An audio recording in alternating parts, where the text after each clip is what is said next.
నేను ఒకటే ఛాలెంజ్ విసురుతా ఉన్నా పొన్నం ప్రభాకర్ గారికి. మీరు ట్రాన్స్పోర్ట్ అధికారి, మరి మీరు ట్రాన్స్పోర్ట్ మినిస్టర్గా ఉన్నప్పుడు ఓవర్లోడ్ లారీస్ పోవచ్చా?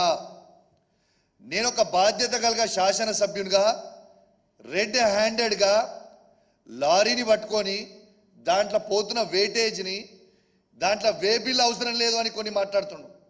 నేను జిఎస్టీ వే బిల్ గురించి మాట్లాడలేదు సార్, నేను వేట్ వే బిల్ గురించి మాట్లాడినా. ఇలా 34 టన్స్ 16 టైర్ లారీ ఉదాహరణ 34 టన్స్ పోవాలంటే 80 టన్స్ ఎట్లా పోతుంది అని నేను అడుగుతున్నా. దాంట్లో పోవచ్చా? దీనికి సమాధానం చెప్పు. ఇవాళ దాకా నువ్వు ట్రాన్స్పోర్ట్ మినిస్టర్గా ఉండి ఇవాళ వరకు ఈవెన్ టుడే నేను మీడియా ఛానళ్ళని కూడా రిక్వెస్ట్ చేస్తున్నా, మొత్తము రాష్ట్ర వ్యాప్తంగా మీ రిపోర్టర్స్ ఉంటారు, మీరు ఇవాళ కూడా ఈవెన్ ఈ మినిట్ కూడా రామగుండం నుంచి ఖమ్మం వరకు మీరు రిపోర్టర్స్ని ఒక్కసారి అందరినీ రోడ్డు మీదకి రమ్మని చెప్పండి. ఇప్పటికి కూడా ఈవెన్ నేను ఇంత పెద్ద అలిగేషన్ చేసిన తర్వాత కూడా ఇవాళ కూడా బండ్లు అట్లనే పోతున్నాయి. మరి పోవచ్చా బండ్లు? ఓవర్లోడ్ పోవచ్చా? దీనికి జవాబు చెప్పండి నాకు కావాల్సింది. రోడ్లు పాడవుతున్నాయి, ఇలా ఫ్లై యాష్ కింద పడి ప్రజల ప్రాణాలు పోతున్నాయి. మరి అదెందుకు ఆపుతలేరు మీరు? సరే మీకు ఇంట్రెస్టే లేదనుకుందాం, మీది ఏమీ లేదనుకుందాం, మరి ఏది లేకపోతే ఓవర్లోడ్ బండ్లు ఇప్పటివరకు ఎందుకు ఆపుతలేరు? Even now why are you not stopping? దీనికి నాకు జవాబు చెప్పాలి. నేను ఈ మీడియా ద్వారా పొన్నం ప్రభాకర్ గారికి నేను సవాల్ విసురుతున్నా. నాకు తెలుసు పొన్నం ప్రభాకర్ గారు మీరు తిరుపతి వెంకటేశ్వర స్వామిని బాగా నమ్ముతారని నాకు తెలుసు. నేను కూడా తిరుపతి వెంకటేశ్వర స్వామిని బాగా నమ్ముతా. అపోలోలో టీటీడీ టెంపుల్ తిరుపతి వెంకటేశ్వర స్వామిది ఉన్నది. వెనస్డే రోజు మీకు మరీ రేపే టైం పెడితే ఇమీడియట్గా మీకు రెస్పాండ్ అయ్యే టైం లేకపోవచ్చు కాబట్టి మీకు 2 days ప్రియర్ చెప్తున్నా. వెనస్డే రోజు 11 గంటలకి నేను ఆ తిరుపతి వెంకటేశ్వర స్వామి గుడి దగ్గరికి వస్తా. నువ్వు కూడా రా. ఆ గుడి లోపల పోయి మీడియా సాక్షిగా మనం ప్రమాణం చేద్దాం. నువ్వు డబ్బులు తీసుకోలేదని ఆ వెంకటేశ్వర స్వామి మీద ఒట్టేసి నువ్వు చెప్పు. ఆ తిరుపతి వెంకటేశ్వర స్వామి మీద నువ్వు ఒట్టేసి చెప్పు. నేను బహిరంగంగా నీకు క్షమాపణ చెప్పడానికి సిద్ధంగా ఉన్నా, లేకుంటే నీ మొక్కు భూమికి నువ్వు రాకుతావా చెప్పు. దానికి జవాబు చెప్పు.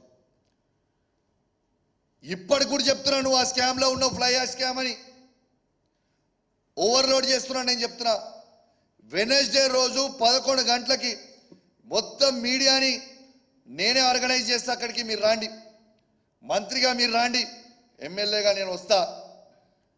ఇద్దరం కలిసి ఆడ ప్రమాణం చేద్దాం. నువ్వు తీసుకున్నావని ప్రమాణం చేయడానికి నేను సిద్ధంగా ఉన్నా. నువ్వు తీసుకోలేదు అని ప్రమాణం చేయడానికి నువ్వు సిద్ధంగా ఉన్నావా? చలో గుడికి పోదాం. దయచేసి నేను ఈ సవాళ్ళని స్వీకరిస్తారని వేడి చేస్తా ఉన్నా.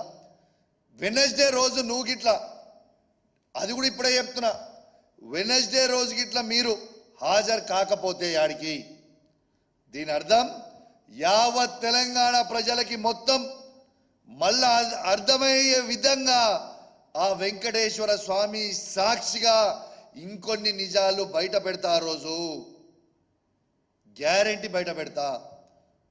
మరి నీకు దమ్ముంటే ఈ సవాల్ని స్వీకరించి వెనస్డే రోజు రా.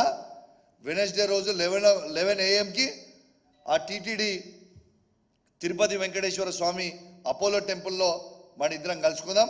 నీ ప్రమాణం చెల్తుందా, నా ప్రమాణం చెల్తుందా, యావత్ తెలంగాణ ప్రజలు చూసేలాగా మనం చూసుకుందామని చెప్పి సందర్భంగా తెలియజేస్తూ, దీంతో పాటు ఇంకొందరు మాట్లాడుతున్నారు. ఏమని మాట్లాడుతున్నా? బీఆర్ఎస్ పార్టీ ఎమ్మెల్యేలు అందరూ పోతారు, పార్టీ మూసుకపోతుంది. అరే చెప్పేటోనికి సిగ్గున్నదా? వినేటోనికి చెప్పడానికి సిగ్గున్నదా? లేకుంటే అసలు మీకు సిగ్గు శరము లజ్జా మానం ఉన్నదా అని నేను అడుగుతున్నా.